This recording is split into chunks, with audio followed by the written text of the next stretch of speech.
In the martial arts world, it made you kind of, a household name was when you tapped out a Gracie, right? Yes, Hoer Gracie. Hoer Gracie. I'm like, you can take dudes down on the ground and you're not a pussy? I go, I gotta do that shit. That's the shit I gotta do. And I moved to Hollywood to be a rock star. And I got into jiu-jitsu just to stay in shape. So I never wanted to do MMA. I love the sport. So it's weird that the jiu-jitsu is actually why it's prepared me to do comedy.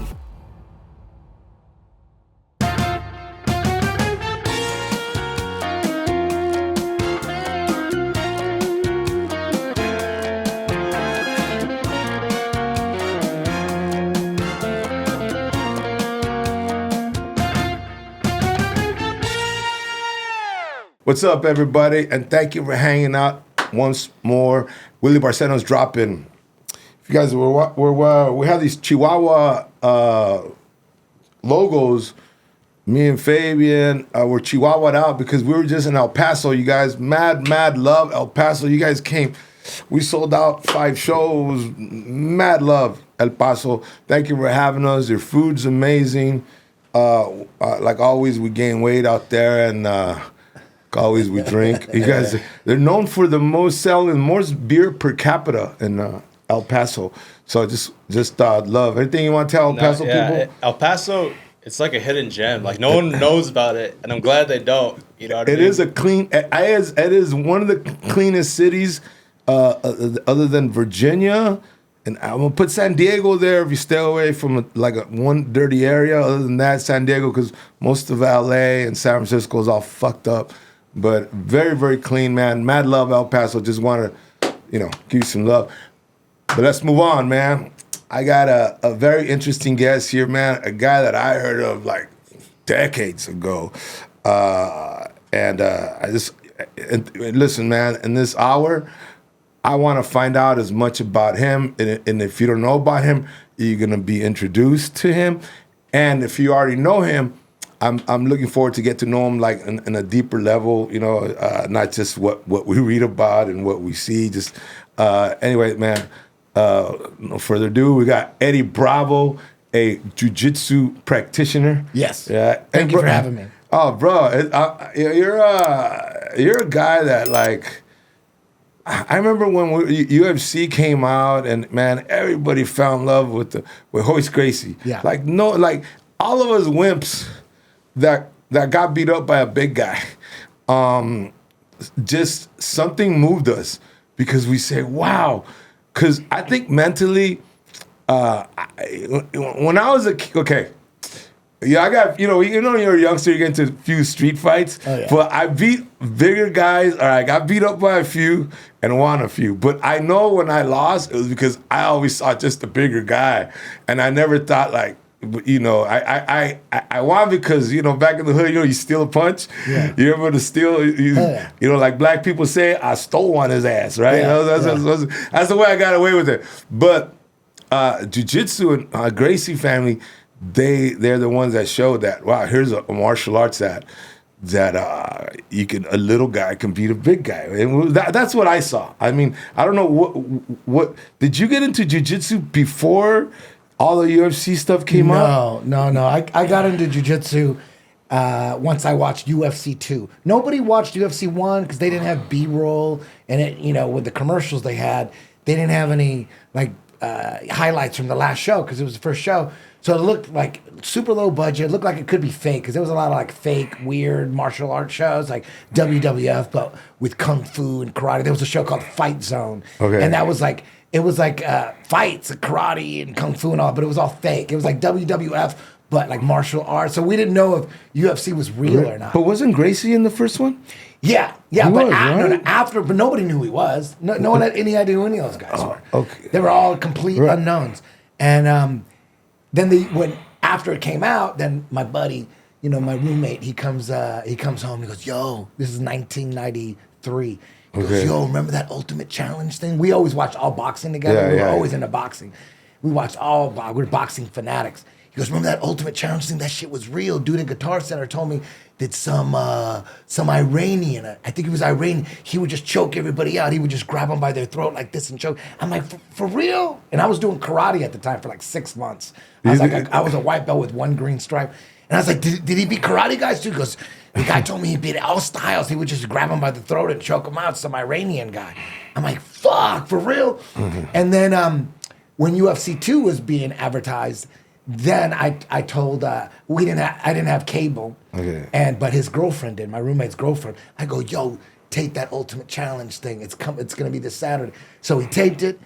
We brought it home. We watched it, and see, I wrestled a couple years in high school, and I was never known as a fighter ever. I was known as a pussy, really. I was like, I cried in fights and shit. I was never like this tough dude. My older brother, he was the tough guy. But I wrestled, and I never looked at wrestling as a form of fighting. Okay. To me, wrestling was just like one-on-one football. I thought, real fighting, was with your hands and kicks and punches. And wrestling, that wasn't fighting. That was like just tackle a dude and hold him.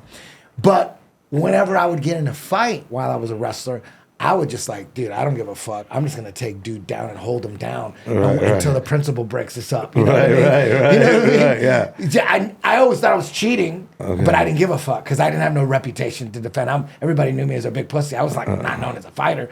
So anytime I would get in a fight, happened every now and then in high school, I would just take the dude down and hold him, and then they break it up, and then I'm safe. Right. So when I saw the, then sometimes I would take him down and pretend like I was fighting, and I'd like punch him in the stomach a little bit.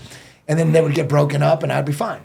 And then when I saw the UFC 2 and Hoist Gracie taking down all these karate guys and kung fu guys, he would take them down on the ground.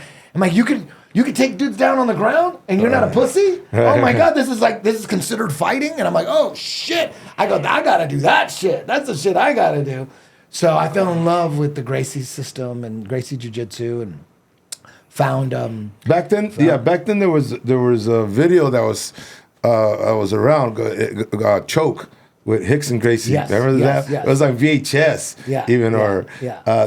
Did you? Was that one of the first ones that you? That I saw that one once I was in the jiu-jitsu, probably like 5 years. Okay, and then that came out. So that wasn't like right in the beginning, but there was a tape right in the beginning, right when I got in. There was a tape called Gracie in Action.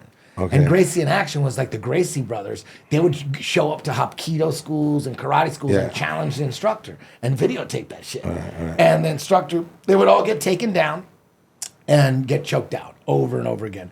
So when you see that, you're like, oh my God, these Hapkido black belts, these Taekwondo black belts, these school owners. Yeah. It's on video. They keep getting taken out over and over. And it was never just one time.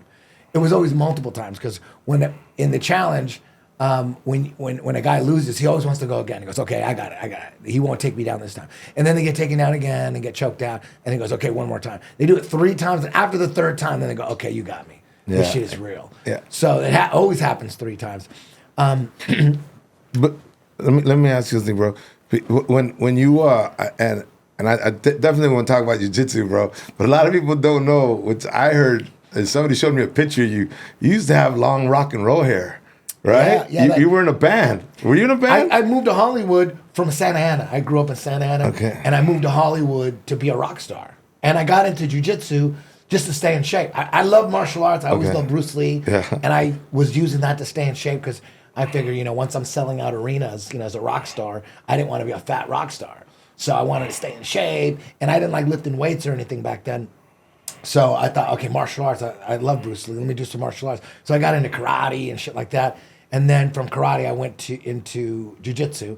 And then I was just doing jiu-jitsu until I got a record deal. Okay.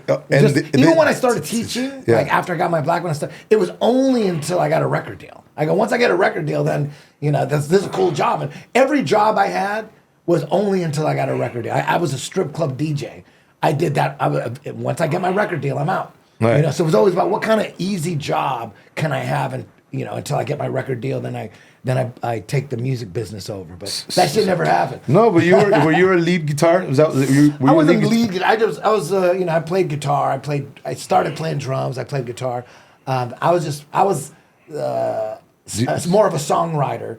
and a music producer. Did you sing? Then little bit. Hey, what was the biggest gigs your band got, bro? Like when you get like. When we first moved to Hollywood, yeah, I got this apartment right next to the gym that I met you at. Okay. Right next to it, there's it used to be a hotel. It's right there on Sycamore and Hollywood Boulevard. It used to be like a hotel in the 1800s or something. We got me and my one of my best friends. We moved to Hollywood to be rock stars, and it was like a little hotel. It was like just one room, a bathroom, and a kitchen. It was like a hotel, and we just stapled a black sheet across halfway through. This is my side. This is your side. Right. $495 a month, and right when we moved out, we just made some demo tapes and sent them out to the record companies. You know, you can go to Guitar Center and you could buy a book that has all the addresses to all the record labels and all the A&R agents and shit. It's for acting. You could find books for acting. Where you send all your bio and your 8x10s. Exactly. Yeah. Exactly. So we had that for bands. You send demos. So we made a demo right when I moved to Hollywood, and the plan was send as many demos out while we actually put together a band. Because when I moved to Hollywood, I was putting together like a heavy metal rap project. This is 1991. Linkin Park was 2000. This is 1991. I was doing this shit way before Linkin Park, and so I was putting metal, industrial, EDM, like just weird shit. It was horrible, but it was just like a weird eclectic rap thing with a lot of metal. Because I grew up listening to Slayer and Metallica and all that shit. Right. Then I got sick of that and started wanting to infuse rap with it. I heard Anthrax and Public Enemy. They collaborated on a song called "Bring the Noise," and it was like heavy and rap. I'm like, that's what I want to do. I want to do a whole band like that. So that's what we did. Went to Hollywood. We got this idea. We're gonna take over with this metal rap thing. Did you wear the spandex and the makeup? No. That was behind. That was hair metal. That was hair. Okay. That was during that time. That was that was before. That was like the mid '80s. This is 1991. Now it's grunge time. Now there's like grunge, Alice in Chains, Nine Inch Nails, Soundgarden. That's when that was happening. And then, so I was basically doing Nine Inch Nails rap. That's what I was doing. And before we can get the band together, I got a call from Rachel Matthews from Hollywood Basic. It was owned by Disney, this label. They were starting a new metal label. And she calls me and she says, "Yo, I got your demo. When are you guys playing? I want to come see you. When's your next showcase?" And we didn't even have a band yet. I was like, "Oh shit, this is way faster than I thought." So I said, "Give me let me call you back." So it's easy to get a gig at the Roxy or the Whiskey. You just pay to play. Is it pay to play? I don't know how it is today. Pay to play. I don't know how it is today, but that's how it is. Like local bands, all you got to do is just buy 40 tickets, and then your band can play. They put you on 8:30 or something. So you were at the Roxy, bro? Did you play Roxy? We put a showcase together at the Roxy, and I put together a band really quick, man. And it wasn't that hard. You put an ad in the recycler, and when you put label interest, we're about to do a showcase, everybody calls. So I put together a band real quick, but we were so untight. It was too quick. And man, you didn't get time to gel. I'm like, yo, man, I can't believe this is happening so fast. The plan was to move to Hollywood and get a record deal, and this shit is happening so quick. And our keyboardist was like, the keyboardist that we got, we just met him through a recycler ad. Right. He was so sure we were gonna get a record deal that he got a limo to take him to the Roxy from Orange County. A limo. He was like, it was on, and I was so nervous. I had the runs backstage. I just fucking diarrhea. I was so nervous. I'm like, it's finally happening. It's finally. I can't believe it. And I was so nervous. And what was the name? You had to come up with a name fast. What was the name? We had the name. It's called Blackened Kill Symphony. It was just written BKS. I like that. It was. I wanted the most shocking name, Blackened Kill Symphony, BKS. And so there was hardly no one there. We didn't have any fans. We were brand new. You didn't pay anybody to sit, like, you didn't pay any chicks to go like, "We love you." No. They did that, right? I think my aunt was there and my mom was there. That's it. And then Rachel Matthews. He said, "Dress sexy, mom," and go in the front. And then Rachel Matthews, the record executive, shows up with Steve Jones, and they sit down like, "Oh shit, here we go." And halfway through the first song, They get up and walk the fuck out. No way! We were watching, devastated. and you could see this. I saw them walk out. Everybody saw that. Ouch! It was devastating. Ouch! Yeah, so we kept going and we kept tightening up and we kept pushing, and then Where would you guys practice? Because it's hard to get practice there. we would practice in the drummer we had he came from well-off parents. He was a little Indian guy, this drummer, little Indian guy, and his dad owned a factory that made industrial ovens, like big Viking ones. Yeah. So he had like this big warehouse. It was like an airplane hangar. It was giant, like 200. It was gigantic, and there was like a little storeroom that we would just set up, and so we would have to drive from Hollywood. Dude, I would drive from Hollywood all the way down to Orange County to rehearse.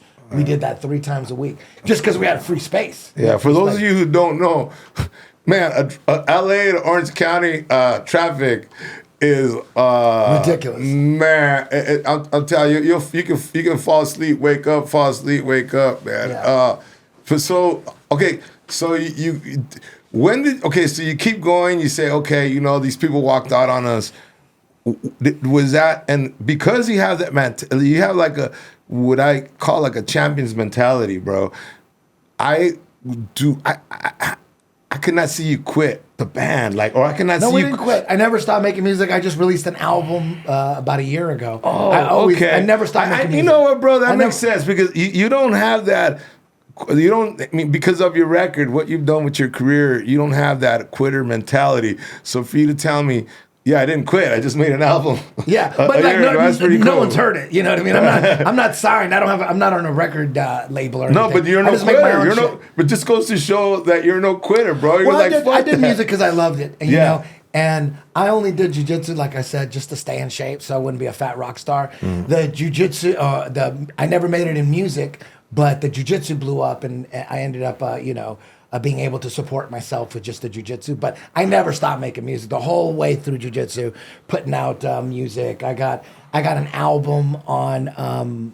I released an album it's a weird kind of album because the album, it's 15 songs, and each song is cut to one of the greatest movies ever. Like I have a song cut to Scarface. I have a song cut to The Crow. I have a song cut to The Shining. I have a song cut to Memento. So there are 15 of these movie trailers with my music on. I call it a mix flick instead of a mixtape. Yeah. So I put out an album with 15 of those. It's like a YouTube album because it's a visual album.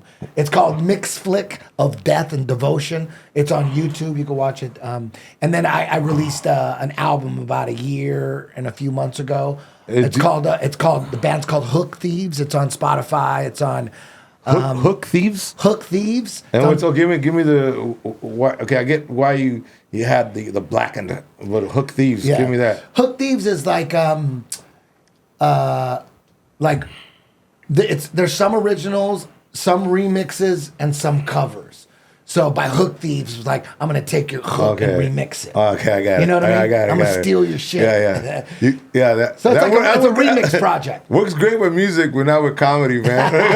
Can you imagine that? Can you imagine a comedian that did covers? Can you imagine a comedian that got on stage and he did other people's shit? I'm going to do my next 20 minutes are dedicated to George Carlin. Yeah. My next 20 minutes are dedicated to Rich Pryor. That could be funny.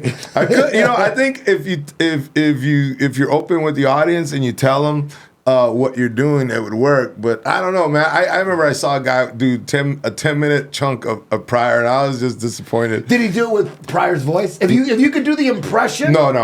Yeah. He did the bit as if it was his bit. You know what I mean? Sure. And I'm like, oh, man. But did he tell people it was Rich Pryor? Oh, he just straight up ripped it off? Yeah, bro. Oh, my God. Yeah. Well, that's not good. Yeah. So you got to tell people. It's got to be like a cover night. Like comedy night where everybody gets on stage and does like old classic Sam Kinison shit. No, but that's probably like a new name for someone who fucking steals material. It's like instead of we call them hacks, we're gonna call hey, that's a hook thief. You know? There you go. Okay, so you got into because most people like the Gracie family, right? They start like when they're embryos, right? Doing jiu-jitsu. And my kids, Fabian and Willie, my son that's a year older than Faven, they started doing jiu-jitsu at like he started at 5, right? I was 5, 6. He was with Hajer. Oh, hell Yeah. yeah. With Hajer Pasadena, Machado. right here? Yeah. Hajer Machado. Hell yeah. And then Joe Camacho. Those are the Hell two yeah. main guys that worked with them when they were little. Hell yeah. And but you were in your 20s and mid 20s or When early I started 20s? jiu-jitsu? Yeah. I was 24. Damn. Oh, wow. 1994. 1994. That's when I Bro, you started. started in 94.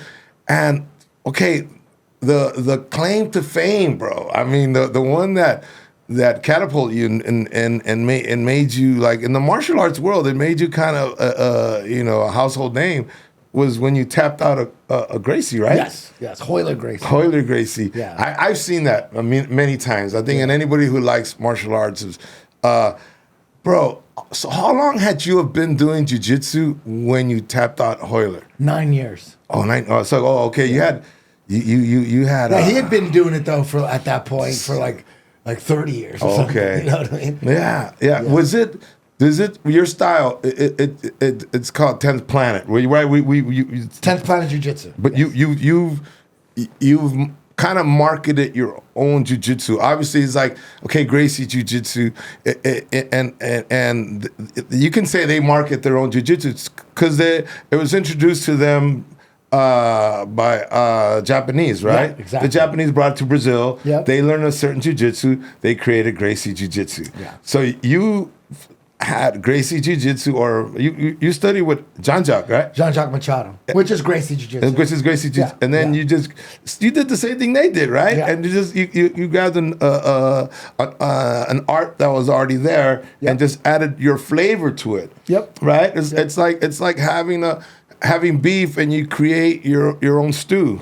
Right? Yeah. Would you Yeah. say is that a good way to say it or no? Yeah, I just remixed it a little bit. You remixed it a lot. I mean, you created moves, but the moves that you created, okay, the using your legs super high, the rubber guard, rubber right? guard, yeah. And you call it, you have all these weird names for your moves, man. You know, Yeah. they're not. And how do you name your moves when you? Well, in wrestling, I wrestled a couple years in high school, and in wrestling, everything has a name. You have to name moves and transitions. How are you going to teach them if there's no names? When I got into jiu-jitsu, they didn't name anything. They named a couple things, and there's about 1 million more moves in jiu-jitsu than there are in wrestling. And there were just so many moves that didn't have names and transitions that didn't have names. And it's like hard to teach and pass. It's hard to teach. It's hard to learn when you don't name things. Right. And like I said, in wrestling, everything has a name. Every move has a name. So I just named shit that didn't have names. That's Okay. All right. And then would you say your style, because you were younger, would that, do you still, as you're getting older, are you evolving moves where it doesn't require that much flexibility, bro? Not all my moves require flexibility. I teach everything. You know, Okay. I teach moves that require flexibility, but Okay, most of the system doesn't require flexibility. But because I know when I watch something or watch a UFC and Rogan comments on something and whatever to bring up Eddie, I always see the guy in some weird ass position where his fucking legs under his armpit and fucking, you know what I mean? So I always think like that those moves were specifically for people that were more flexible. The rubber guard, you have to have flexibility for rubber guard. That's why it's called rubber guard, Yeah. because it's so flexible and bendy. You know, Right. but jiu-jitsu is way more than just rubber guard. Rubber guard is just like, one part of a system of a has chess like, piece. like it has 12 parts. There's like jiu-jitsu is like 12, maybe more, maybe less, different systems in one system. Because there's the passing the guard system. Right. There's sweeping systems. There's mount control system, back systems, truck systems, and each system is a different sport. And just because you're good on the back doesn't mean you're good on the mount at all. Just because you're good with chokes doesn't mean you're good with legs. There's leg lock system. Just because you're good at sweeps doesn't mean you're good at chokes. There's so many different parts of jiu-jitsu, so many different systems. And you got to get good at as many systems as possible. Let me ask you. I got to ask you this for a friend of mine. actually from El Paso. He's a Japanese Mexican American, and he asked me to ask you. He has a judo school in El Paso, and he wanted to get your take on judo, bro. Judo's awesome. Yeah. Have you ever trained judo? Never trained judo. I'm not a good takedown person, but if I could press a button that gave me judo powers, I would press that button. Because judo guys have the ability to take a situation on the streets where you're both standing and they could just grab you and throw you and just knock you the fuck out on the street. Because as you know, as more and more fights get recorded and put on social media, there's all the data, like, damn, on the street, all you gotta do is pick a dude up and dump him. If they crack their head on the cement, the fight's over. Yeah, it's funny. You don't need to do jiu-jitsu. I just seen something like that You on don't need to social do media. jiu-jitsu. Yeah. So judo guys have a big advantage on the street. All they gotta do is one little judo trip throw, the guy cracks his head on the sidewalk and the shit's over, dude. He's gone. Have you ever, I'm sure you have you ever, like, grappled a judo guy standing up and try to play his game? No. Oh, you sit down right away? I always sit down. Yeah, fuck this. Me sitting down is like me being on top. Yeah, like, I don't feel like I'm on the bottom. I feel like when I'm on the bottom, I feel like I'm on the top. All right. No, bro. I mean, for a guy that creates his own system, man, so at what point, man, did you tell yourself, because you say you never quit doing the music, man, but there was one point where I feel you didn't quit, because I don't want, obviously that's not what happened, but at what point, man, did you just say, was it that day that you beat Hoer that you said, you know what, I'm gonna put music in the back burner? No, not that. No, bro. Not that. At that point, during the 90s, when I first started jiu-jitsu, I was working as a strip club DJ, right? During the 90s. So white belt, I'm a DJ. A blue belt, I'm a DJ. Purple belt, I'm a DJ. Brown belt, I'm a DJ. I'm hanging out with Joe. It's like 1998, 1999. I was always a massive comedy fanatic. Okay. Comedy and boxing. I was a comedy, boxing, and then from boxing I got into the UFC and just brushed boxing to the side, and I got UFC maniac, comedy maniac, music maniac. Okay. And when I started hanging out with Joe would say, "Yo, you should get up on stage, man. You could tell some of the stories on stage." And I'm like, "Fuck!" I always like had a thing like, "Damn, maybe I could be, I could do comedy." I don't know. I was like, "Damn," and Joey Diaz like, "You get up on stage, Eddie Bravo." I'm like, "Fuck!" I was like, "Damn, I don't know if I could do it," because I can make them laugh. Like, we're driving around or we're in a fucking parking lot or something. Just talking shit. Yeah, just talking shit. And Joe was always like, "Dude, you got to go on stage." And I go, "Okay, I will eventually. And so when did you get on? Okay. I want people to catch up to this. Eddie also does stand up. All right, I know we're going barely. So I mean, the first time I see you do stand up, I was surprised. I was somebody asked me to do a show. A friend of mine, which we're both acquaintances of. Sam Tripoli? No, it was George Perez. Oh yeah. So George asked me to do a show, and I got a Sam Tripoli story for you. So, anyways, I said, yeah. So I said, Eddie Bravo. And then I called him up. Eddie Bravo? The jiu-jitsu Eddie Bravo? Yeah. And he goes, yeah. I go, oh, wow. And then I went and I saw you. We did the show together at the Comedy Store. And I saw you and I said, wow, that's pretty good. I'll give you a blue belt, almost getting your purple belt, bro, in comedy. All right, I'm not gonna be a dick. I'm not gonna. I'll take that. I'm not a ball licker, bro. Like if you see my jiu-jitsu, you probably give me one stripe on my white belt. You probably take my blue belt away, bro. Give it back. Who the fuck gave you that? But anyways, the fact that you're up there, a lot of people don't know, the mental balls it takes to be on stage and be basically just like, you don't have a guitar, some do, but stand-ups, just using your words.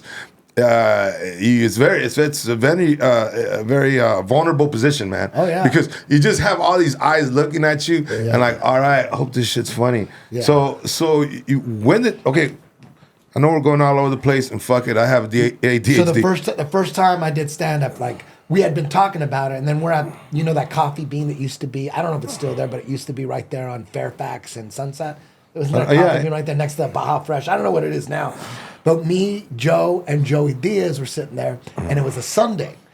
And they had been talking, because I've been procrastinating by going on stage. I'm like scared to death. I've been writing shit, but I'm like, fuck, I don't know if I'm ready. And then Joe and Joey said, listen, if you don't go up tonight at the Comedy Store open mic night, you're never going to go up. This is tonight or never. So you did it where? At the Comedy Store. Open mic night. Open mic night. Yeah. Remember it used to be on Sundays? Yeah. You get 3 minutes. Yeah. So I'm like, oh, shit. They just said, listen, we don't ever want to hear your shit. You either go up tonight or forget about it. And I'm like, oh, my God. So I went up, and I did okay. I survived. They didn't throw tomatoes at me. And I felt, okay, cool. I could, you know, we were in the back, and Joe's like, you gotta work on this, and you gotta do this.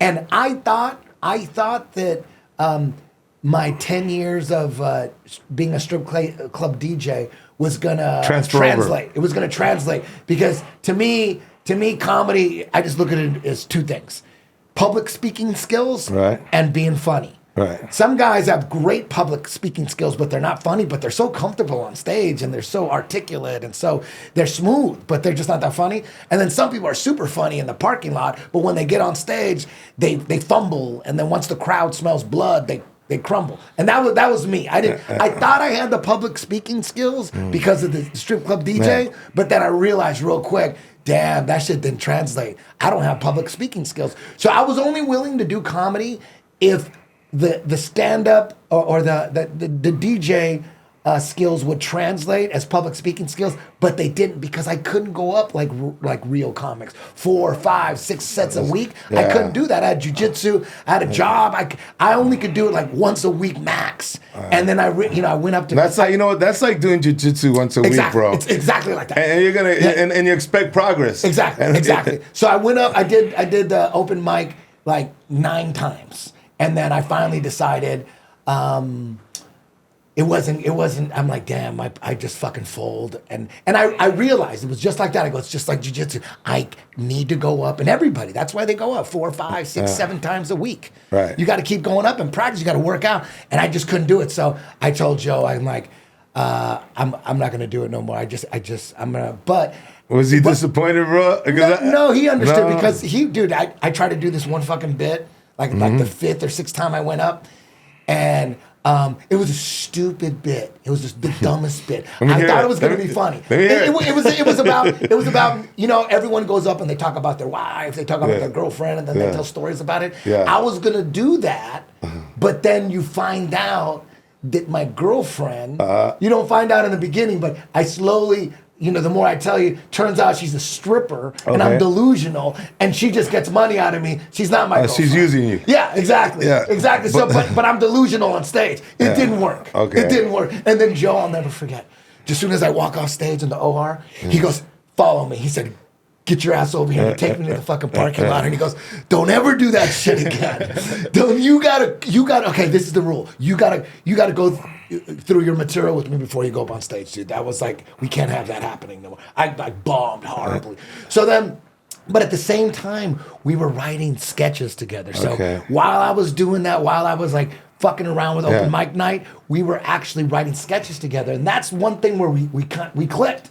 I would come up with an idea for a sketch, and then Joe would make it funny. We had like 30 of them. So he started with his manager. They started pitching like a sketch show. We were going to do like a Chappelle show type thing, right? And so we had like 30 sketches, dude.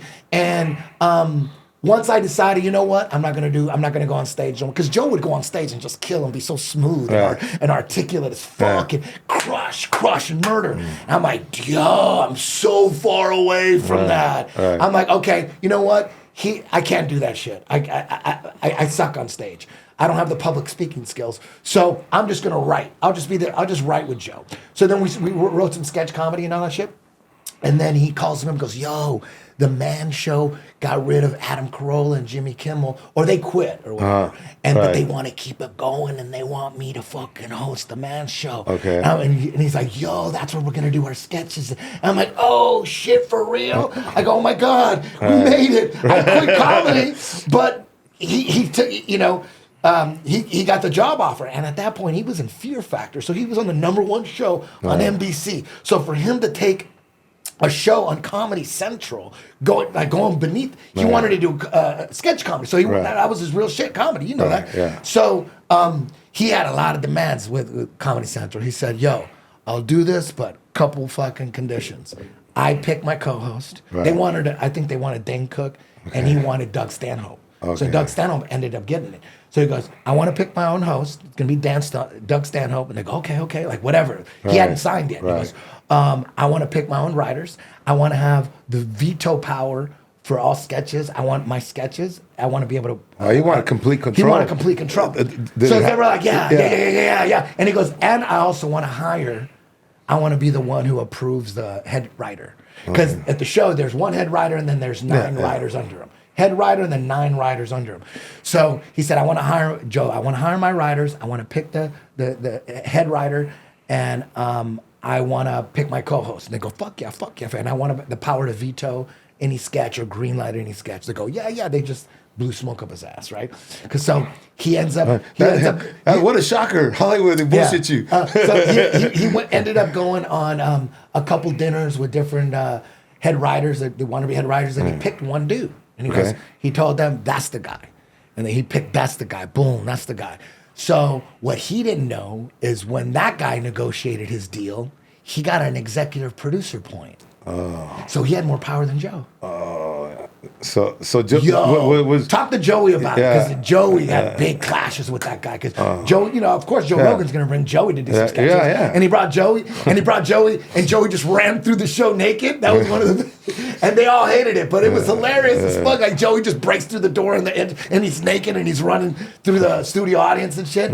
It was hilarious, but the head writer hated Joe. He goes, why are we doing this? Like Joe's like, and then even before that. But you were one of. Did he brought you as one of the writers? Yeah. Before that, then once Joe signed, then they were like, we're not gonna, because he wanted 3 dudes. It was Chris McGuire, Matty Kirsch, and me as a writer. And they go, well, we'll hire those 2 dudes, but we're not gonna hire this Eddie Bravo guy. He has no experience. And the head writer already had his like fucking 6 guys ready to go, 7 guys. Yeah. So there wasn't room for me. There was only 9, and they're like, this guy has no. And then Joe was like, fuck that, you're gonna hire him or I fucking quit. Right. So Joe put his foot down to get me in there. He got like fucking volatile. Right. Dude, it was like screaming. You know what, bro? Joe went to war. No, kudos to Joe, bro, because we're in a business which bro, because you're so close to the comedy world and this. We're in a business where there's no loyalty, bro. Yeah, it's just like chicken Once shit. He signed, everything changed. Yeah. So then he forced them, and then they finally just said, "Okay, hire this piece of shit." So they hired me. Day 1, dude, I told the strip club, fuck you guys, I'm gonna blow up. We're gonna fucking, me and Joe are gonna, I'm out, bitches. Yeah. I was like, we're gonna make movies, and I'm gonna put my music in the movie soundtrack. That's how I'm gonna do it. That's how I'm gonna do it. My music is good. I'm gonna go through the back door, dog. So I was like, fuck you guys, I'm gonna blow up. Day 1 at fucking The Man Show, Day 1, Comedy Central, right there. The studios are right there on Santa Monica Boulevard and like Highland, right there. There's the studios right there. Day 1, they fucking just ignored the shit out of me. We came in with 30 sketches. Who ignored you? Everybody. You mean the writers that the other dude brought in? No, just like the executive, like this. Oh, I'm the guy. I'm Joe's little bitch. That's the guy. Like, so we had, me and Joe came in with 30 sketches ready to go. They go, we're not going to use those sketches. You're going to have to write new sketches. Like, wait a minute, we have 30 sketches here. We're not going to write this. We're not going to. So they put me in a room with another, like in a little tiny room with a cubicle. And they go, we're going to do a show on this. And so give me some jokes on this. I'm like, what? And right there, I'm like, damn, I made a big mistake. These guys are being assholes. I gotta go get my job back. Exactly. But it was too late, dog. It was too late. Is there an opening still? They would have gave me like Saturday days and shit. Make like $30 a shift. Yeah. So that Day 1, I'm like, big fucking mistake. I felt like, oh my God, my life is over. I quit my job at the strip club. They're gonna fire me. They hate me. These guys, they fuck, because Joe made them hire me. So after the Day 1, Joe knew it too. Joe wasn't me and Joe were like they separated us. Joe went separate. They had me in a little room the whole day, and then finally then Joe's like they're fucking me, man. They're fucking this whole. They're ignoring our sketches. Joe was pissed, and they got. They're taking control away from him, which is what he wanted, right? Yeah. So then Joe goes. He tells them right there day one. He goes, listen. We can't work like this in this situation. We're gonna work from my house. That's where all our ideas come. We're gonna work at home. And you know what they said? The fuck out of here. Go work at home. They were still paying me, but they didn't want to even see me. Oh wow! So I didn't even show. At that point, I was training to. During that, I was training to go to Abu Dhabi in Brazil, Sao Paulo to fight Hoer Gracie. Okay. I was training. I had a free trip to Brazil. You know what I mean? Right. And part of Joe's contract was when he signed. He goes, listen, in this week of May, me and Eddie are going to Brazil for a week, so I need that week off. So that was part of his contract, right? Okay. So now I don't even have to show up. I just go to Joe's house and we write sketches at Joe's house. Okay. So they wanted one sketch from me every day, and I email it in.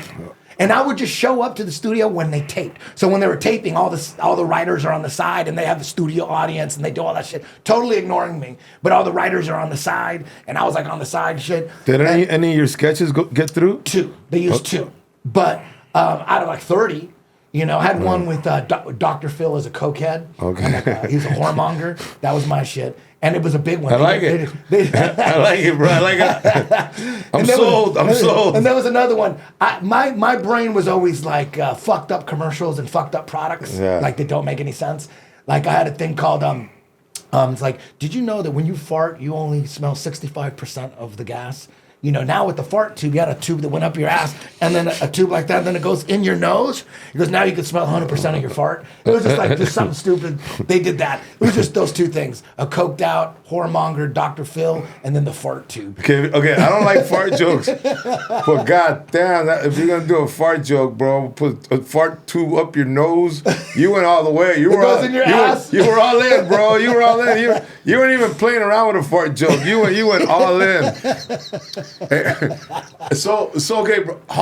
Man, this so now I'm training. Now I'm depressed. Now I'm going, oh my God, the show's gonna get canceled because all the sketches that were greenlighting were shit. Okay, okay, you said something interesting right now, bro. You said you were depressed.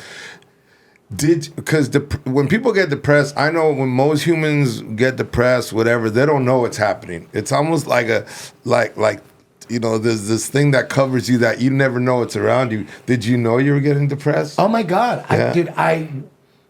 I understood suicide. I'm okay, like, that's why people kill themselves. Because now I'm like, at this point, I'm 32. Okay. And record deal's not in sight. I thought this was it. The Man Show. Day one, within the first 5 minutes, I realized, fuck, this ain't the shit. I'm fucked. So now every day, the cool thing is I was able to train for Abu Dhabi. I was able to train. They didn't care as long as I wrote a sketch. Right. I wrote a sketch, and I was hanging out with Joe at his house. I only went to the studio just for the tapings.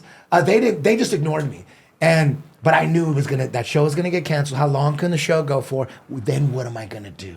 Okay. I'm 32 years old. I have nothing going on. Right. Zero.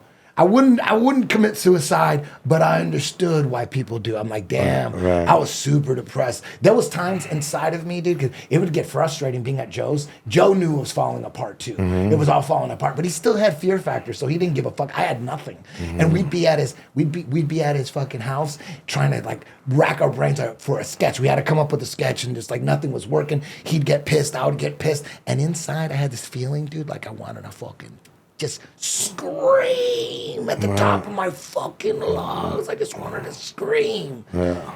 From like, what the fuck am I gonna do? We're trying to write some funny shit. The show's falling apart. I have nothing after this. I have nothing. The only thing I had is at least in next month I'm going to Brazil, and my free vacation. Probably gonna get my ass kicked because I was a brown belt, and I'm going against all these black belt world champions, and I'm still a brown belt. I'm like, I'm gonna get persecuted and shit. Had you created some of your own moves yet? Yeah. Yeah, at that point. So you said, okay. I was still a brown belt. I wasn't a black belt yet. But I won the trials. I won the qualifiers. I didn't think I was going to win the qualifiers. I'm like, oh my God, I won. So I'm going to Brazil. I'm gonna fight the best guys in the world. Oh my God. I was like, holy shit. It was a tournament. 16 men, and I'm one of the 16. So you have to win 4 times to win the tournament. But is it like one and you're out, or you get to lose? Oh, no, one and you're out. Okay, one and done, right? 16 men like basketball. Okay, fucking you're like the Madness. Final Four, yeah. Yeah, and then you get to the Final Four, and then boom, who's gonna win? Okay. So I had no expectations. I'm like, I got a free vacation, and then the cool thing that Joe did, dude, is when you win the qualifiers, you get a free economy seat to Sao Paulo. Okay. Joe said, fuck that. We're going first class. Okay. First class tickets were $9,000. Holy shit. But they were sold out. But business class wasn't sold out. That was fucking $7,000. Right. Dude, he got me a $7,000 business class seat to Brazil. And he went too. Joe went with me. And it was my last hurrah. I didn't know what I was going to do when I got back. So the first guy I went against, he was a black belt world champion. His name was Gustavo Dantas. Fucking choked him out. And I'm like, oh my God, I think I might be able to fuck some people up. And then the next round was Hoer Gracie. So I just... He was at the finals, right? No. I thought that was... I didn't win the whole thing. So this is how it went. So I beat the first guy. That was the first round. I'm like, fuck. I was shocked. I thought this guy was going to kill me. I didn't think I was going to get out of the first round. So now I'm in the second round against Hoer Gracie. I'm like, oh shit. He's a legend. I looked up to him. He was my fucking hero. Right. He was the little Gracie that's my size that was fucking everybody up. Nobody ever scored a point on this dude. He was the man. Right. And I'm like, oh shit, I'm going against Hoer. And then I choked him out. Oh shit! I choked him out. Crazy. I'm like, fuck. You must have freaked out. Now 2 bro. down, 2 to go.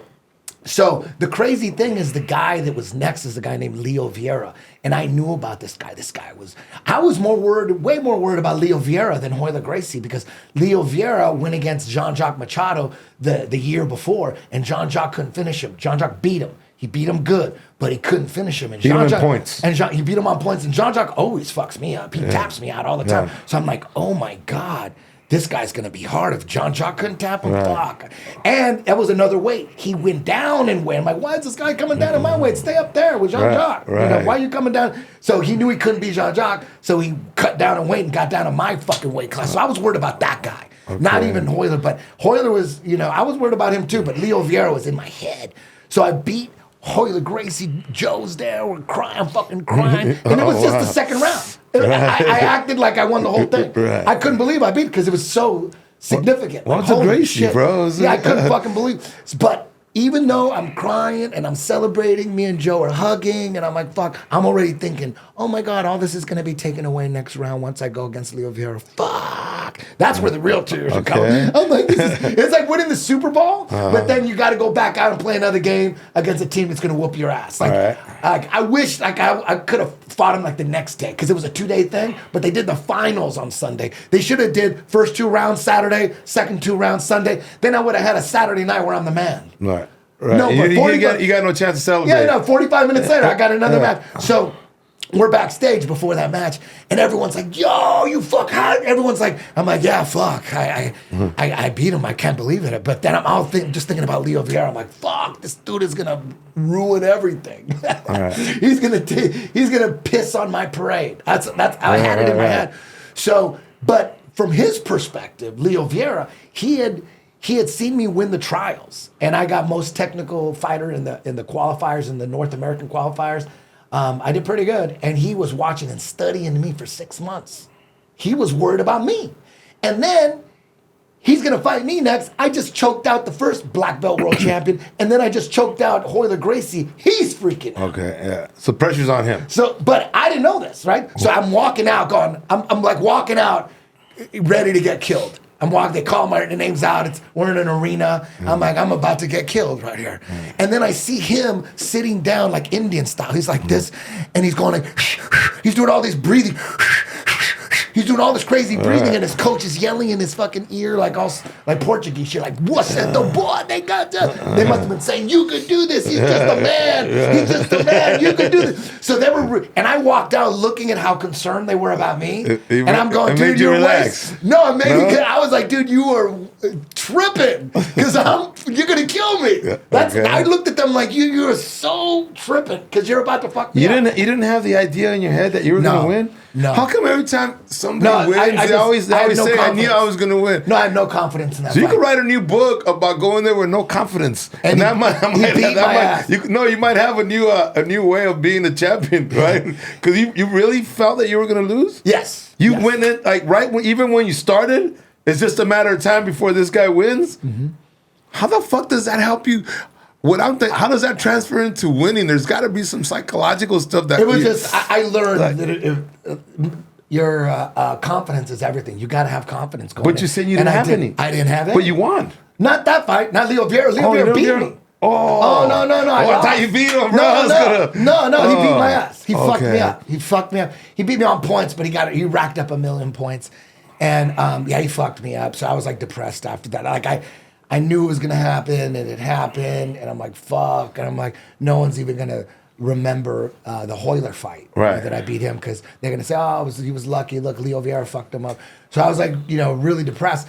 But when I got back to the States, everybody was talking about me beating Hoer Gracie. Yeah. I'm like, they weren't talking as much about me getting my ass kicked by Leo Vieira in the next one. No. Like I told my mom don't know. My mom didn't know Leo Vieira or Hoer Gracie. When I get back home, she goes, "Did you win?" I go, "No, Mom, but I beat Hoer Gracie." She goes, "Well, maybe next time." Oh, bro, see, it's so crazy because, and I'm sure a lot of people in people who are in the novice world like me and in your world. Me and a bunch of friends, we thought that you beat Hoer in the championships. No. I mean, that's the way. It was part of the tournament. No, but did you know? I don't know if you know that. A lot of people who really don't know. I like let him. Don't tell him. No, because on video, it looks like you won the whole thing, right? Fucking arms raised. Yeah, people that are was the second round, dog. That was just the quarterfinals. but it did catapult you, bro. That you beating Hoer Gracie did get your name out there, didn't it? Happened when I get back. Everyone's talking about that, and a buddy of mine goes, "Dude, before I went to Brazil, there was this on Santa Monica Boulevard. There was this boxing gym, this Muay Thai / Western boxing gym that wanted to add jiu-jitsu, and I was a brown belt. It's before I went to Sao Paulo, before Abu Dhabi." They asked me, "Hey, you want a teacher? You know what I mean? You could." And I'm like, "Who's gonna want to learn from me? Some Mexican? We got world champion Brazilians. Everybody wanted to learn from a Brazilian. I don't want to from a brown belt Mexican." I got, dude, it'll be a waste of time. So I declined. But when I got back, it was so much buzz on the internet, and that was like a viral clip of me triangling Hoer. It did go viral, man. Yeah. So a buddy of mine goes, he knew how depressed I was. He goes, "Dude, right now, dude, quit that fucking job. Start teaching at that fucking boxing gym. This is your time to do that. You could transition." And I'm like, "Fuck, you think so?" He goes, "Yeah, dude, yeah." So I told Joe, I'll never forget, I'm on the fucking 101, pull over on the 101 on the cold water, and I go, "Joe, we gotta talk." Nice. He goes, "What?" He knew. I'm like, "Dude, I think I'm gonna start teaching jiu-jitsu now, dude, at that bomb squad, at the boxing gym." And he said, I get it. I go, "Dude, I can't handle this anymore. This is my way out. I don't know if I'm gonna make how much money I'm gonna make, but this is the only way out, man." So you're quitting the sketch show. I quit. I quit. Yeah. I quit, and I'm like, fuck. And Joe and my friend who talked me into it, you know what I mean? They supported my ass, and I struggled in the beginning. That first year was very hard, man, very hard. But little by little, I started getting, I had first day I had 18 students, right? Okay. First day I'm like, that's not bad. That's not going to pay the rent. But I had a little bit of money saved up. Right. And I'm like, fuck, I can make this work. So then I had 23 students. Then I had 32. Then 41. And then boom, now all of a sudden, I fucking survived and I made the transition. And at that point, I was like, fuck comedy, dog. Fuck comedy. I'm just gonna teach. I'm just gonna teach jujitsu like I'm doing at this boxing gym until I get the record deal. Now I'm gonna go hardcore with the music. So I went harder now. Okay. Now I'm like, dude. Now I'm only gonna teach jujitsu. And I started really pumping the music really hard. I got super serious. Got a studio. I still have the studio. I have a separate music studio. I still have it. And I went hardcore. I'm like, damn, I don't know how long I'm going to be able to teach jiu-jitsu, but I'm going to keep it going while it's going and get that record deal. Now I'm like 34, 35, 36. And this is the crazy thing is although, then I didn't do comedy again until 2017. So I started teaching jiu-jitsu 2003. Okay. And I'm like, I don't have the public speaking skills to teach or to do comedy, and I can't go out 4 or 5 nights a week, so I ain't doing comedy. I don't have the lifestyle to be a comic. I can't go out like a real comic does.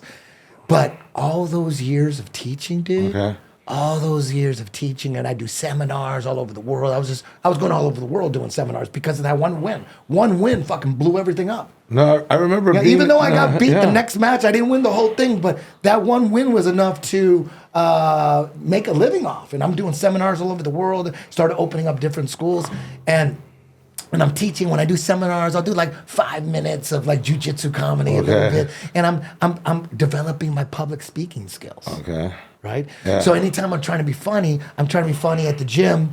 I'm bombing all the time at the gym because these guys aren't drunk. They don't want to laugh. A couple guys want to laugh, but most of the time, I'm in the middle of a story and I'm like, Coach, come on, dude, we got to go. We got to start the warm-ups. And I'm constantly bombing at the gym, trying to tell a joke. But if nobody's trying to laugh. Nobody's drunk. No one's trying to laugh. I don't have a mic. Nobody's trying to laugh. Listen, bro, I've been in jiu-jitsu gyms. They're gonna find some of the driest motherfuckers at jiu-jitsu gyms. At a seminar, they the first 5 minutes, I'm gonna do about 3 hours straight of jiu-jitsu. They'll let me. They're down for like 5 minutes, especially if it's on the East Coast, far away. I'm in Australia. They want to hear like 5 minutes of like jiu-jitsu type jokes. You know what I mean? And every now and then when I teach, I'll throw in a joke as I'm teaching, and then a couple guys would laugh. But generally, no one's really. They're not really laughing that hard. And then all of a sudden, Sam Tripoli, I knew him from when I was doing open mic night, like at 2001, 2002. And Sam Tripoli is one of the greatest human beings of all time, even to this day. That's my fucking brother. Sam Tripoli, are you kidding? That guy, he's the only guy that said, dude, come back and, I do Tuesday nights, chaos comedy. I'll give you a fucking set. Come back and try it again. I'm like, nah, dude, nah. Did you ever teach him jiu-jitsu? Yeah, he did jiu-jitsu too. Bro, he still does jiu-jitsu. We were at a comedy club not too long ago, and somebody in the audience went up and punched him. Try to punch him. Yeah, I was there. I was there. No. No, it was at the haha. It was at the haha. Oh, shit. Did he tell you about that? No, that happened. That's happened a couple times. Okay, this was 2 months ago. This was two months ago, right? Yeah. And then... So wait a minute! It was on social media. I saw it. Right? Not really. Because I was recording my dad, and he already performed, so I turned the camera off. And this dude in the audience says, "Hey man," he's like, either you get off right now, or I'm gonna make you get off, right?" And he's like, "No, I'm gonna finish my joke." So the dude gets up, gets on stage, punches him, or tries to punch him, and kind of he got out the way. And then there's no one's doing shit, so I just ran up and grabbed him. Oh, you grabbed him? Yeah, I grabbed that dude. And then everybody started jumping in.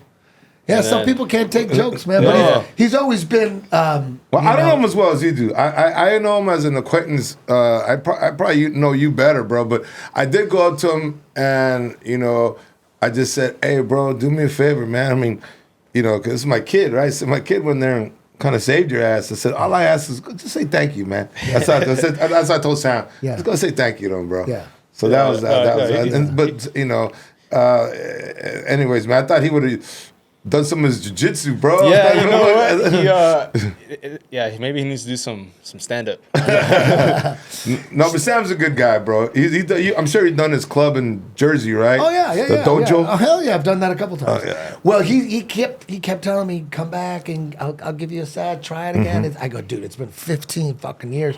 So he finally talked me into it. I went up on stage, and the one thing that I realized, all the stand-up that I tried to do in jiu-jitsu was strength and conditioning. Because now I got a mic. These motherfuckers are drinking. They want to laugh. They don't want to do jujitsu. So I felt like, damn, now after 15 years of teaching jujitsu, I developed some public speaking skills. You know, I'm nothing to write home about, but it was a lot easier for me to get on stage after 15 years of jujitsu and do comedy than it was when I first started, before I started teaching. So it's weird that the jujitsu is actually why it's prepared me to do comedy, you know, at a low level. No, bro.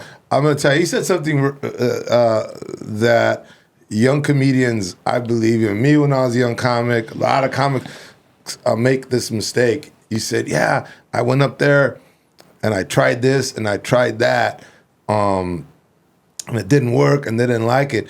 But I mean, one of the keys, man, one of the key ingredients of being a stand-up is to not even say you're a stand-up, just to say it's you going up there to talk. Because once you say I'm a stand-up, you go up there and you almost want to become this persona where that persona is fake. Because what makes you interesting, like you said, when you make Joey laugh and Joe laugh, it's just you, bro. You're not up there being a stand-up. So if a lot of guys at times, if you could take that guy off and just be you, and then even like you don't rush. Like when you make Joe laugh or you make Joey laugh or your friends, you're not like waiting, you're not timing, you're not doing this. You're just, okay, here's the story. So it's just taking who you are on stage. That's the magic, man. Yeah. You know, it's like I heard a great Dave Chappelle was giving advice to some comic, and I got it right away where he says, yeah, Dave Chappelle says, the magic is the real magic of stand-up is in the silence. And then clicked, right? In the silence. And the silence means when you're talking, you have pauses. Yeah. You have normal pauses. Yeah. And what happens is the audience knows now that you're in charge. Yeah. Whereas there is a pause and you just want to keep like talking to them, then then the audience psychologically feels that oh, he needs us. Yeah. Where if you pause, you're making like, you wait. Yeah. You know, I'm gonna have a thought right now. You know what I'm saying? Yeah. I don't know if that makes sense. Is, you know, it totally does. Yeah. Is, you know, there was times where I would trip out on in between sentences where there is pauses and there would be no laughs. I would think like, oh my God, I'm bombing. Yeah. I'm bombing. See, that's but the mistake. Really, but maybe I am bombing, or maybe they're listening and they're interested in what you're saying. But if you trip out on that and like you just gotta assume that they're interested and they're being silent. And But waiting, they are interested. Yeah. No, they are interested. I'll tell you why they're interested. Because for your friends to tell you you should be a stand-up, that's already telling you you're interesting.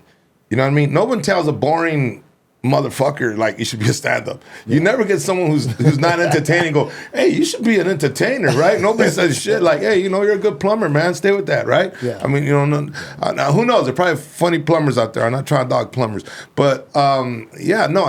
And when people tell you should be a stand-up, you should be not go up there and create a character. Yeah, totally. So anyway, when I do, you know, I rarely help anybody out, but when someone gives me and says, hey man, what did you see?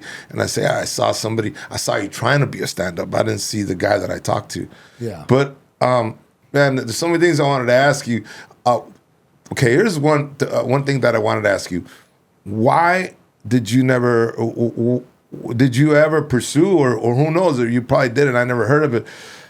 Did you ever get in the cage, bro, and compete like MMA? No, I never wanted to. I never wanted to do MMA. I love the sport, but I trained, like while I was working at the strip club, I trained my jiu-jitsu and developed my style so just in case I had to do MMA, that my jiu-jitsu would be as MMA ready as possible. Because there's jiu-jitsu that won't work in MMA. It's just sport, very sporty, very unrealistic. And there's jiu-jitsu that works in MMA. So I really wanted to focus on, that's really what 10th Planet Jiu-Jitsu is. It was me preparing for a possible career in MMA if my back was against the wall, if I got fired from the strip club and it was between waking up at 5:30 in the morning and swinging a hammer or training MMA, I would do MMA, but I didn't want to do it. I didn't want to. So then I got the job at Comedy Central, and that was a nightmare. And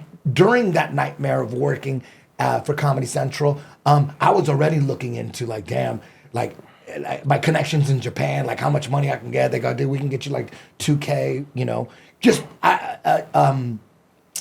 based on because I had been commentating for King of the Cage, making like no money. But I was involved in the MMA industry, so I had some connections. Right. And I'm working for Comedy Central, and I'm still have some MMA connections. And I'm like looking into how much money I can make if I had a fight. So I was seriously considering it. But then once I beat Hoyer Gracie, I'm like, damn, I don't have to do MMA. I could just fucking teach that. Oh, I'm fucking set, and then I'll blow up in music later. So it's safe to say you didn't have that you like MMA. I love MMA, but I don't want to do it. No, but you don't love it for you. No, right? No. Because if it was for you, because if it's a passion you had, then if it's a passion you have, you would have been in it.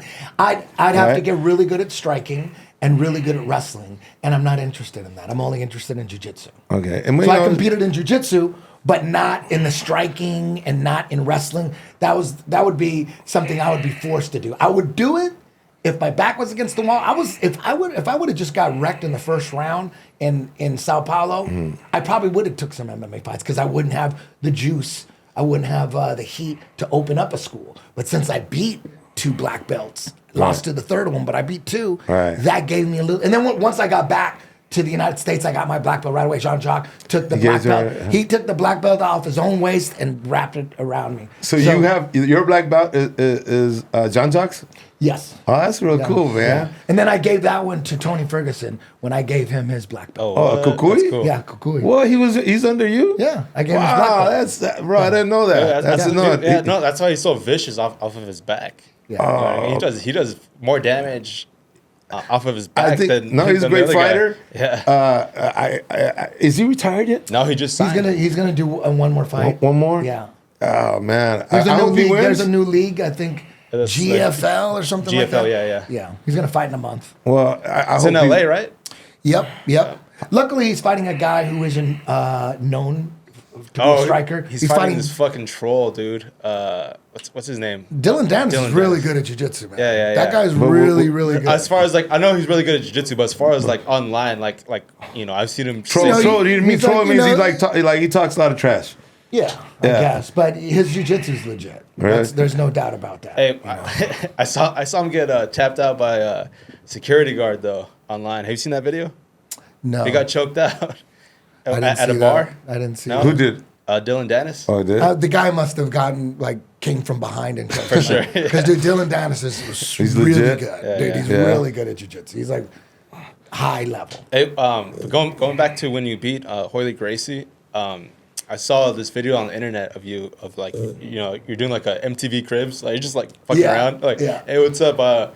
I'm Eddie Bravo. I just beat Hoyer Gracie. Come check out my fridge. You open the fridge. There's only like like a sandwich and like a soda in there, But back then there was, and then you say there's no money in jiu-jitsu. Yeah. But now they're pumping a lot of money. I've seen like big like $1 million tournaments that they're doing in Japan and now like. Yeah, but it's $1 million jiu-jitsu tournaments. Yeah, Really? that happened once. It happened last year. Some investor got involved and they blew it up. But how sustainable $1 million prize is going to be, I don't know. Hopefully it goes on. Hopefully, but as a whole, jiu-jitsu is still amateur. It's still the money really is in opening up schools. Oh, okay. That's where the money's at. How many schools do you have, bro? I have one school, and I have over 200 schools that pay a licensing fee to me. Okay. To use the name. I get that. I don't own any of those schools, but they're 10 Planet schools, and they pay a licensing fee, so they license the name. Are they your black belts? Yes, they have to be a black belt. They have, but are they? I mean, Have to be a 10th Planet black belt. So did they? They came out of your school, or is it possible they came out of another school? Oh yeah, dude, I got black belts that have given black belts that have given black belts that have given. black belts. Okay. I'm gonna be 55. You're like a great grandfather now. Oh, totally. Yeah, totally. I'm like a fucking. Okay, I don't know. I don't know how that works. Okay, Yeah. I just passed by one. I live in North Hollywood. I just saw one right by my house. Have you been to that one? North Hollywood. Or like Burbank area? Oh, Burbank, yeah. 10th Planet Burbank. Yeah. And who's that? Who's the instructor there? Jared Carlston. He's one of my personal black belts. You gave him a black. Yes. Oh, okay. He's awesome. I'm gonna go check it out. And 10th Planet Burbank, shout out. They're awesome. 10th Planet Van Nuys, Alder Hampville, I gave him his black belt. 10th Planet West LA, that's Scott Epstein. I got, dude, Southern California, there's probably about 25. Damn. Maybe, Wow. something like that. Well, bro, congratulations on your success, brother. You know, and I love your story. I love your story that you were able to share the struggles, man. Because I think as humans, you know, and trying to reach goals, I think there's too many people that quit when adversity came, you know. And there are people out there right now that might be, you know, in a struggle, and like just because their back was against the walls, they're like quitting or trying to find a way out. And we've all. I mean, when you talked about, you know, depression or having where you lose, you know, me, I've had times where I lost it all, bro. And it's really hard to try to be funny when you lose everything, you know. But I love. You know, you sharing this adversity, man, and where and I love asking people this that are successful, man. Whether and going back to plumbers, bro, whether you own your own plumbing company that's very successful, you know, whatever it is, what in you, man, where do you think that fire came from in you to just like want to succeed, man? This desire, is it from parents? I think it's from lack of father. All right, we have a lot in common, bro. Yeah, lack of love. You know? That's interesting, bro. Because I grew up without a dad. We came from Mexico. I came from Mexico when I was 5, and then grew up in Boyle Heights. And I don't know, I mean, you just sparked something in me by saying that. Yeah. So how did that work for you, bro? Well, my mom was born in Guadalajara. And my dad was born in Chihuahua. My mom, on my mom's side, my grandma and grandpa had 10 kids. And my grandpa crossed the border illegally, started cutting grass and doing like construction, brought the whole family over, raised 10 kids on fucking construction. Raised my mom. My grandma and grandpa raised 10 kids, my mom included. Here? Yeah, in Santa Ana. Okay. And where was your dad, bro? My mom got married to Alfonso Bravo. That's my stepdad. Okay. Had my son, my brother. They got a divorce. My mom started messing with my dad, who was a married man and was gonna leave his wife for my mom, and then he got her pregnant. He was like a club promoter. He brought over Mexican bands to Santa Ana, to downtown LA. He was a club promoter at night, and he was a truck driver during the day.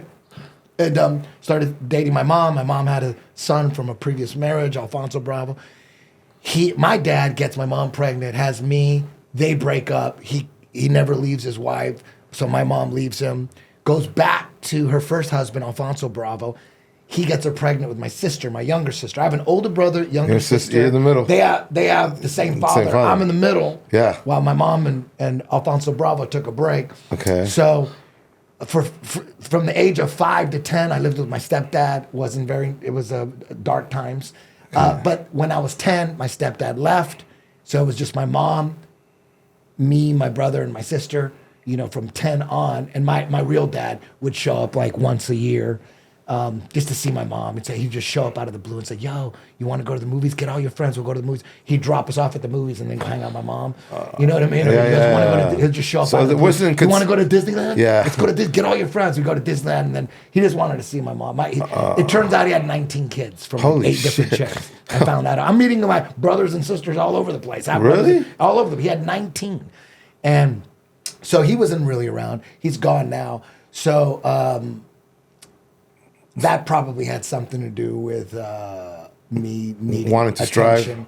strive. Okay. You know what I mean? Because I wanted to be a rock star. Anybody who wants to be a rock star has got problems. Well, you know what I mean? No, it's the same thing with being a comedian, bro. You got problems. You need attention. We need attention. We need that love that we never got. I've said it on stage, yeah, bro. It's a defect. You've heard me say that on stage, huh, Fabian? Yeah. Those words, bro. I've said, there's got to be something wrong with you to be in front of strangers and wanting their acceptance. Exactly. There's got to be something really fucking off with that human.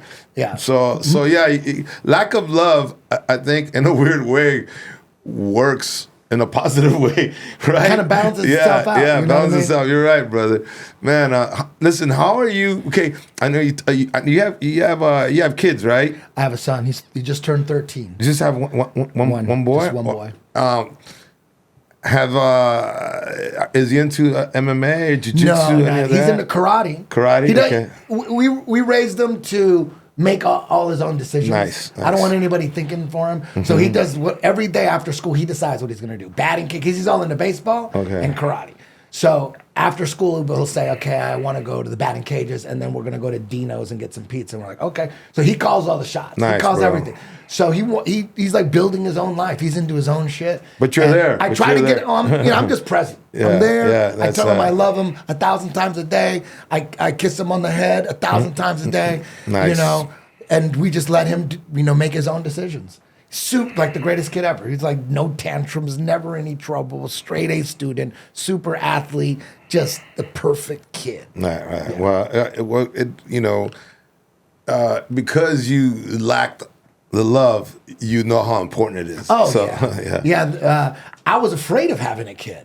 I was afraid because I thought, what if I'm like my father? And maybe it's like hereditary, because I thought like, fuck, if I have a kid and he thought of me like I think of my dad, I would kill myself. Right. So I was afraid to have a kid. I thought, oh my God, maybe I'm cursed. But that wasn't the case. When I had my son, I'll kill for him. I'll die for him. I'll do anything for him. So I knew, thank God it's not hereditary. Thank God. It's funny, bro. You bring back some moments in my life. I remember when my first son was born, I was so pissed off. I was mad at myself because I was kind of barely an open microcomic, right? And I had a little apartment in Silver Lake, And I remember thinking when my ex, when she got pregnant with my first son, I was angry, man. I was like, fuck, here we go again. I'm gonna continue the cycle of broke ass fucking family, And it's funny how those our own personal lives of how when you were gonna have a child, you were thinking like, oh shit, I'm gonna hope I'm not a fuck up like they were with me. Yeah. Oh man. But then again, for me, I'm sure for you, the way you hug and kiss your kid all the time is because of what you went through. Probably. Whatever it is, thank God. Yeah. Thank God.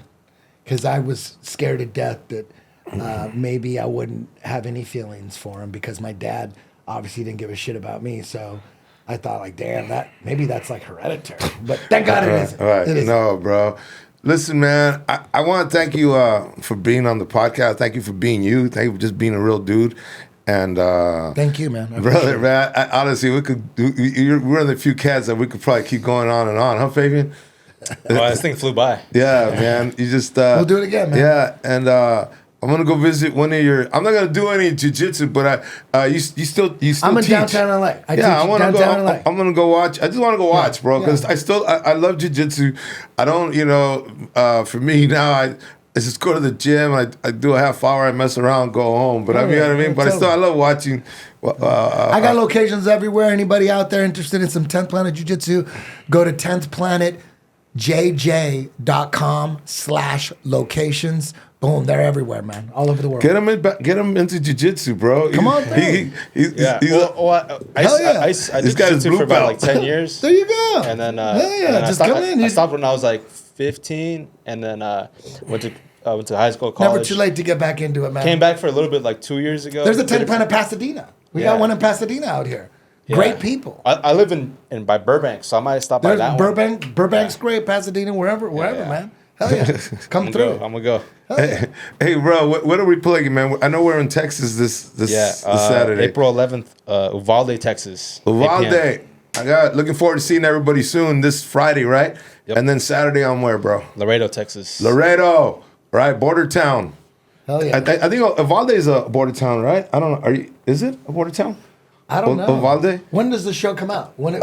This comes out tomorrow, bro. Oh, so it comes out tomorrow. So we're going to be, me and Sam Tripoli are going to be in Tacoma this Thursday, whatever the 10th is, April 10th, in Tacoma, samtripoli.com for tickets. Also, we got Cleveland and Pittsburgh in June, and then Boston and Connecticut in August. You doing all these shows with Sam? Yeah, I only do shows like. Okay, I just want to open. I don't want to like. yeah. I ain't trying to headline or nothing. That's badass, we do bro. tinfoil hat comedy, and I'm like, you know, Hey, I tell just Sam sneak in the back door, and then I No, bro. I can see your work in your craft, brother. I saw you, man.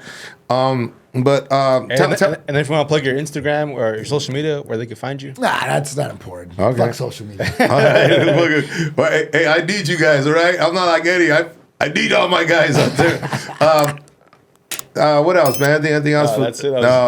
And Awesome by the way, podcast. tell Sam I said hi, bro. I will. All right, tell him I Thank said you, I got man. all love for him, man. Hell yeah. You guys, thank you. We'll see you again, man. Mad love. Thank you.